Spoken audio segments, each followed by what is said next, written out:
इथे आपण दही घेतलंय, ते फेटून घेऊया. आपलं दही फेटून झालंय.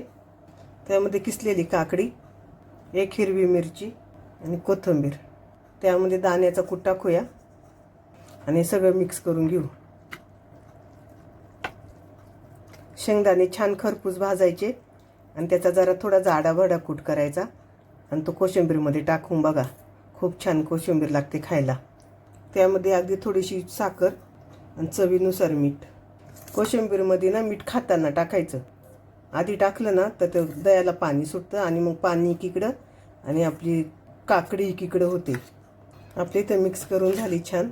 इथं आपण तूप घेतलं आहे, त्यामध्ये थोडीशी मोहरी तडतडली की जिरं आणि थोडासा हिंग, छान अशी फोडणी मिक्स करून घ्यायची आणि आपण जे कोशिंबीर केली त्यामध्ये टाकायची, मिक्स करून घ्यायचं. उन्हाळ्याच्या दिवसात काहीतरी वेगळं खाऊशी वाटतं, त्यावेळेस ही कोशिंबीर करून खा.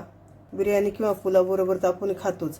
तीच कोशिंबीर खाण्यापेक्षा थोडीशी वेगळी करा आणि केल्यानंतर मला कमेंट करून सांगा कशी झाली ती. आपली छान अशी कोशिंबीर तयार आहे. झटपट होणारी अगदी.